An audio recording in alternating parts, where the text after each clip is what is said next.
WKYC.com, and I would urge you to do that. He joins us now to tell us about some of the stunning revelations. Phil, thanks. Here we go. I'll start you off with this. How do you get in touch with him? Well, it's a very difficult process, obviously. He's a federal inmate, so there are restrictions. You can't just pick up the phone and call Jimmy Dimora. What you have to do is we communicated first through letter, snail mail, and then began emailing each other back and forth for several months. So the stunning part of this is that he is looking at President Donald Trump and his fight right now with the federal government and the way he is being investigated, and he's saying, I'm going to learn from that, right? Yeah, he's sitting in prison, and he's seeing the battles that President Trump's going through with Comey and everybody in the FBI, and he's seeing what he views as this injustice that permeates through the Department of Justice.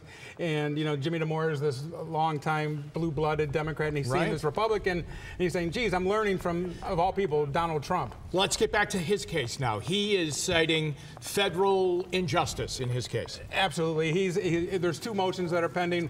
One is he's saying there's a conflict of interest with a judge, Kathleen O'Malley, who handled his case briefly at the outset 6 to 8 years ago.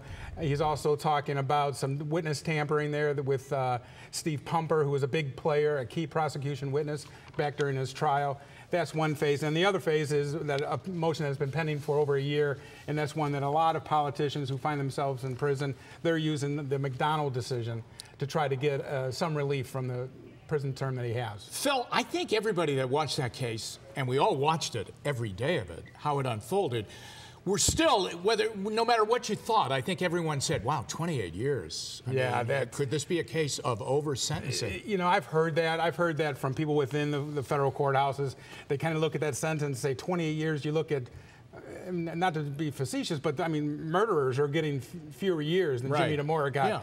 Yeah. The governor of Illinois got half of what Jimmy Dimora got. So yeah, there's some complaints about overkill and perhaps something personal there with that sentence. So if he gets it back into court, okay, and does he face the same judge who obviously he feels over-sentenced him and really had an axe to grind with him, right? Yeah, exactly. So you know, it's a double-edged sword. You're filing these motions that are pretty, you know, damaging to the judge, and then you're going to go in there and ask her for a softer sentence. So it's kind of a double-edged sword that you're facing there. On a completely other issue on this, how is his health right now? Did he share that with you? You know, as an inmate, they don't like to talk about their day-to-day life so much, so he didn't really talk too much about his health. He's really trying to keep focused on his case. He wants to get out of prison. Is he actively getting legal representation on this? He does. He has attorneys. The one motion he filed recently this month that we found, he filed it himself, pro se. But his other motion on the McDonald case was filed by local attorneys on his behalf. Real quickly, Phil, would he get any kind of public outcry? Would that help him at all? Would a group of people, you know how sometimes these organizations feel that someone has been wrongly or over-sentenced in a particular case, and then they make a movement. Does he look for that at all, or is he going to fight this himself? I think he would look for that. The old-fashioned way. I don't know that he would find it. I don't think Jimmy Dimora garners a whole lot of sympathy. Yeah.